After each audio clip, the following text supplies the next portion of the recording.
পবিত্র কোরআনের একাধিক আয়াতে মহান আল্লাহ তার বান্দাদের পবিত্র কাবা তাওয়াফ করার নির্দেশ দিয়েছেন।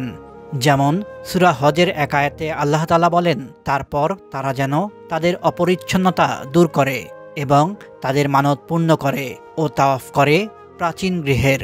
সূরা হজ আয়াত 29।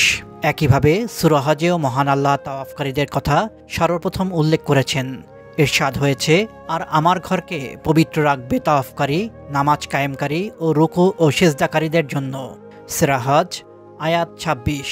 তাউস রহমতুল্লাহ আলাইহি থেকে বর্ণিত এমন এক ব্যক্তির সূত্রে বর্ণনা করেন যে, যিনি নবী করিম সাল্লাল্লাহু আলাইহি ওয়াসাল্লামের সাক্ষাৎ লাভ করেছেন।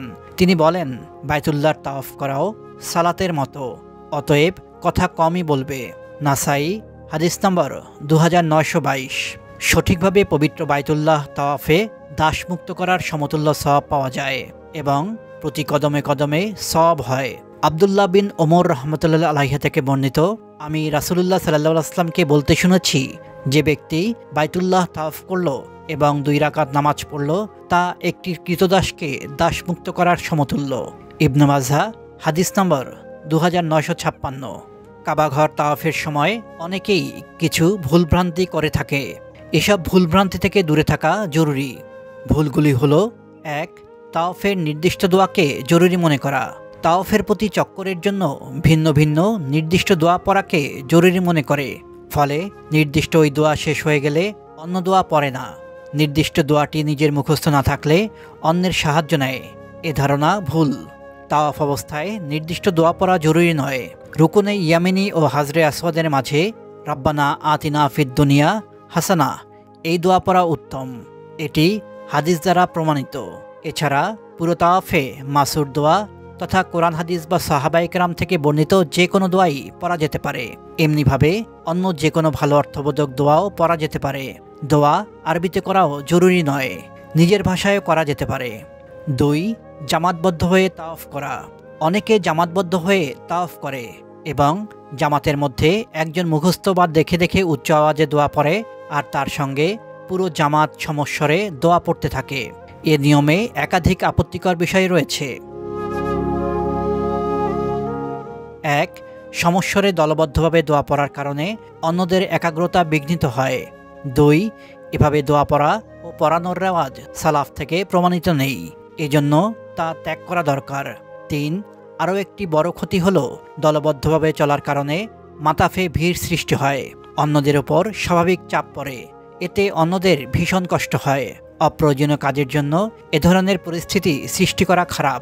যদি সকলেই নিজে নিজে চলতে এবং দেখে দেখে দোয়া না পড়ত, যা মুখস্থ আছে তাই পড়ত, তাহলে মাথাফে হঠাৎ যে চাপ সৃষ্টি হয় তা অনেক কমে যেত এবং সকলেই একাগ্রতার সঙ্গে আল্লাহ তাআলার ধ্যানে নিমগ্ন থেকে দোয়া ও তাওয়াফ করতে পারত। 3. পুরো তাওয়াফে রমল করা। অনেককে দেখা যায় তাওয়াফের 7 চক্করেই রমল করে থাকে, আবার কেউ কেউ নফল তাওয়াফেও রমল করে, মনে করে রমল সকল তাওয়াফে এবং তাওয়াফের সব চক্করেই করতে হয়, অথচ এটি ভুল ধারণা। রমল শুধু ওই তাওয়াফে করতে হয় যে তাওয়াফের পর সাই আছে, আর এই তাওয়াফেরও সব চক্করে নয়, শুধু প্রথম 3 চক্করে। 4. অন্যকে কষ্ট দিয়ে রমল করা। রমল করা সুন্নত। মাতাফে কোনো কোনো সময় অস্বাভাবিক ভিড় হয়, বিশেষ করে হজের 2-1 দিন এবং জিলহজের 10 এবং 11 তারিখে। তখন মাতাফে চলাই মুশকিল হয়, সামান্য নড়াচড়ার প্রভাব পড়ে অনেক দূর পর্যন্ত।